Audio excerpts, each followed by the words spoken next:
कहानी के शुरू में हम एक टनल देखते हैं।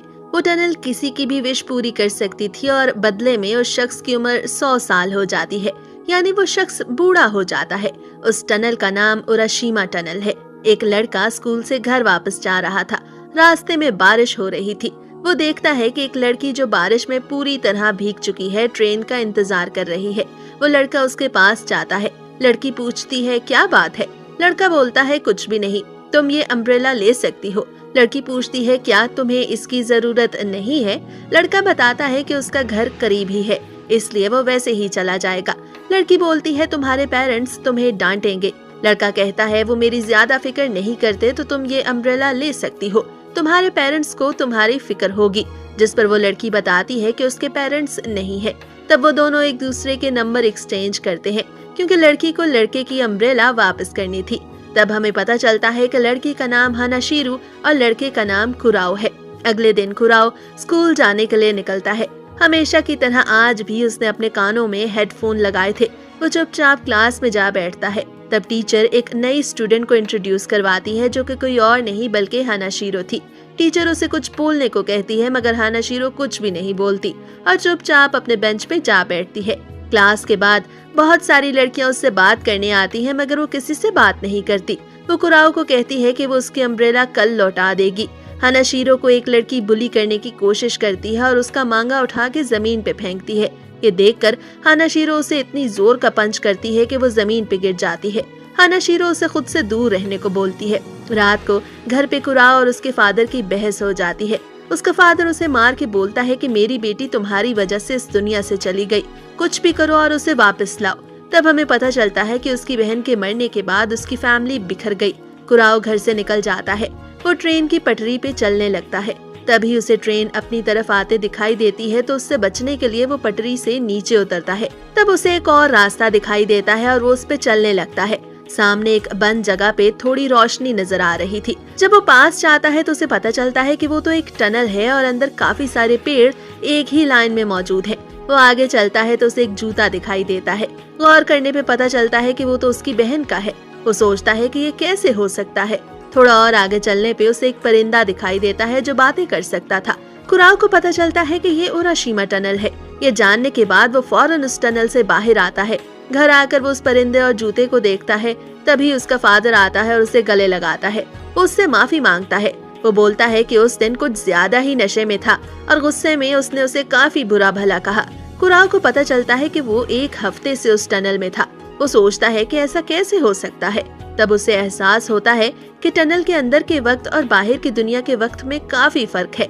अगले दिन वो स्कूल जाता है तो उसके सभी दोस्त उसे इतने हफ्तों बाद स्कूल आने का पूछते हैं। हानाशीरो कुराओ से बोलती है कि प्लीज मर मत जाना, मैं तुम्हें कल तुम्हारी अम्ब्रेला वापस कर दूंगी। स्कूल से वापसी पर कुराओ फिर उसी ट्रेन वाली पटरी पे चलने लगता है और चलते चलते वो उस टनल के पास पहुंच जाता है। इस बार जब वो अंदर जाता है तो सोचता है कि क्या वो अपनी बहन को वापस ला सकता है। तभी उसे एक आवाज सुनाई देती है। जब वो पीछे मुड़ के देखता है तो पता चलता है कि वो कोई और नहीं बल्कि हानाशीरो थी, जिसका पीछा करते हुए वो वहाँ आ गई थी। वो हानाशीरो को लेके वहाँ से बाहर निकलता है तो देखता है कि रात हो गई है। हानाशीरो पूछती है कि आखिर ये सब क्या है, तो कुराओ उसे सारी बात समझाता है। वो अंदर कुछ सेकंड के लिए ही थे, मगर बाहर की दुनिया में 5 घंटे बीत चुके थे। हानाशीरो कुराओ से उसकी विश पूछती है। कुराओ कहता है कि उसकी कोई विश नहीं। हानाशीरो बोलती है कि क्या तुम इस बारे में लोगों को बताओगे?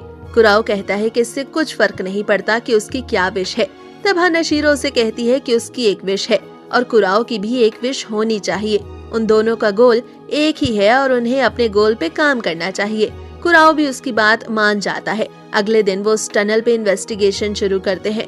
वो दोनों एक दूसरे को कॉल करते हैं और कुराओ टनल के अंदर चला जाता है, लेकिन एक पॉइंट पे उसकी कॉल कट जाती है, जिस पर वो भाग के बाहर आता है।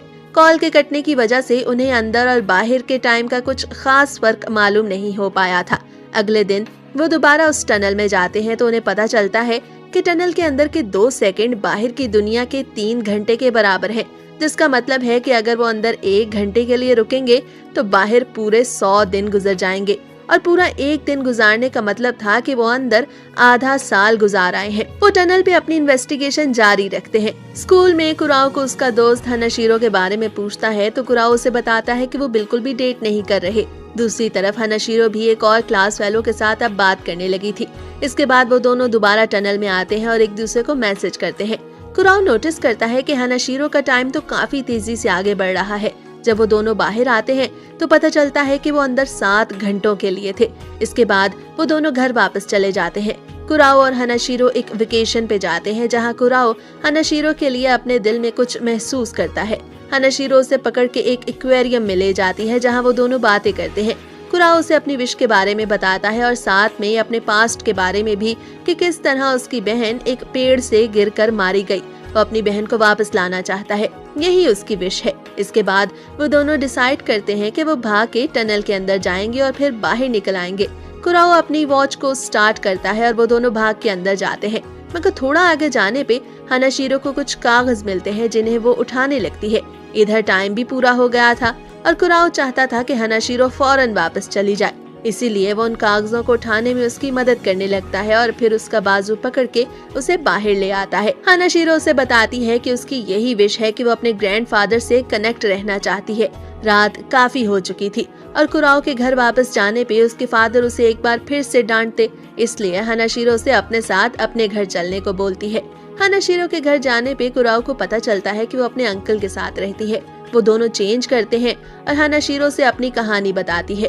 वो बताती है कि उसके ग्रैंडफादर एक मांगा आर्टिस्ट थे, इसीलिए वो भी एक मांगा आर्टिस्ट बनना चाहती है। लेकिन मांगा आर्टिस्ट बनना इतना आसान नहीं है।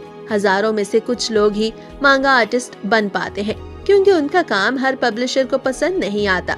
हनाशिरो भी एक पब्लिशर के पास जाती है, लेकिन फिर डर के मारे वो उससे बात ही नहीं कर पाती और वापस आ जाती है।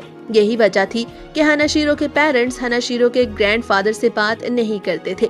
हनाशिरो के ग्रैंडफादर ने उसके पेरेंट्स से मांगा लिखने के लिए कुछ पैसे उधार लिए थे, लेकिन वो मांगा भी कामयाब ना हो पाया और जब हनाशिरो के ग्रैंडफादर इस दुनिया से चले गए तो तब भी उसके पेरेंट्स की आंखों में आंसू नहीं आए। एक दिन हनाशिरो ने अपने पेरेंट्स को मांगा आर्टिस्ट बनने के बारे में बताया तो उसके पेरेंट्स ने उसे घर से निकाल दिया। ये सारी बात सुनने के बाद कुराओ हनाशिरो से पूछता है, तो क्या तुम अब भी एक मांगा आर्टिस्ट बनना चाहती हो? हनाशिरो उसे बताती है कि उसके लिए उसे एक स्पेशल टैलेंट की जरूरत है। कुराओ उससे उसका मांगा पढ़ने के लिए मांगता है। हनाशिरो पहले तो ना करती है, लेकिन फिर कुराओ को वो पढ़ने को दे देती है। साथ ही साथ वो छुप छुप के उसे देखने लगती है। सारा मांगा पढ़ने के बाद कुराओ हनाशिरो की तारीफ करता है और एक बार फिर से उसे पढ़ने की इजाजत मांगता है। हनाशिरो उसे बताती है कि इस फील्ड में 50,000 से ज्यादा लोग मौजूद हैं। इस फील्ड में कामयाब होने के लिए एक स्पेशल टैलेंट की जरूरत है, जिस पर कुराओ उसे बताता है कि उसे किसी टैलेंट की जरूरत नहीं है। तब हनाशिरो कुराओ को जमीन पर लिटा देती है और खुद उसके ऊपर बैठ जाती है। वो बोलती है कि मुझे भी उस दुनिया में जाना है जहाँ पर इस वक्त तुम मौजूद हो, और इसके लिए मुझे वो टनल चाहिए। अब बताओ, क्या तुम मुझे उस दुनिया में ले जाओगे? इस सब का मतलब था कि अब हनाशिरो भी कुराओ के लिए कुछ कुछ महसूस करने लगी है। कुराओ हनाशिरो से बोलता है कि उसके लिए ये दुनिया काफी बोर है। हनाशिरो कहती है कि तुमसे यही उम्मीद थी। वो दोनों फैसला करते हैं कि अब जब वो दोबारा टनल में जाएंगे तो अपनी विश पूरी किए बगैर वहाँ से वापस नहीं आएंगे। कुराओ हनाशिरो को बताता है कि वो अब टनल में 2 अगस्त को जाएंगे। इसके बाद वो दोनों समर फेस्टिवल में जाते हैं, जहाँ फायरवर्क्स शुरू होने वाले थे। लेकिन कुराओ पहले हनाशिरो को एक सीक्रेट जगह पे लेके जाता है, जो उसकी बहन की सबसे फेवरेट जगह थी। वह हनाशिरो को बताता है कि 2 अगस्त को ही उसकी बहन मारी गई और तभी उसके पेरेंट्स के दरमियान फाइट भी हुई। हनाशिरो को ये सुन के अफसोस होता है और वो कुराओ का हाथ पकड़ने की कोशिश करती है। वो ऐसा कर तो नहीं पा रही थी, लेकिन वो कुराओ को तसल्ली देना चाहती थी, इसलिए वो उसका हाथ पकड़ लेती है। इसके बाद फायरवर्क्स शुरू हो जाते हैं। वो दोनों एक साथ टाइम स्पेंड करने के बाद अपने घर जाते हैं।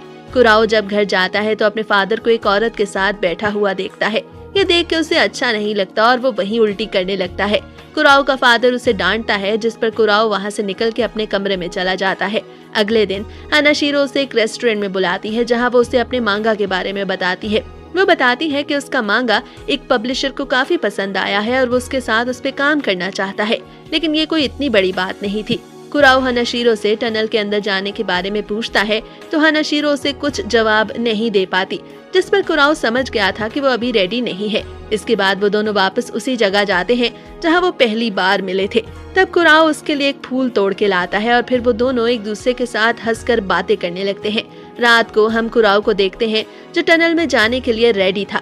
अगले दिन हनाशिरो कुराओ से मिलने उसके घर आती है। उसके फादर से उसे पता चलता है कि कुराओ घर पे मौजूद नहीं है, तो हनाशिरो समझ जाती है कि कुराओ इस वक्त कहाँ होगा और वो टनल की तरफ भागती है।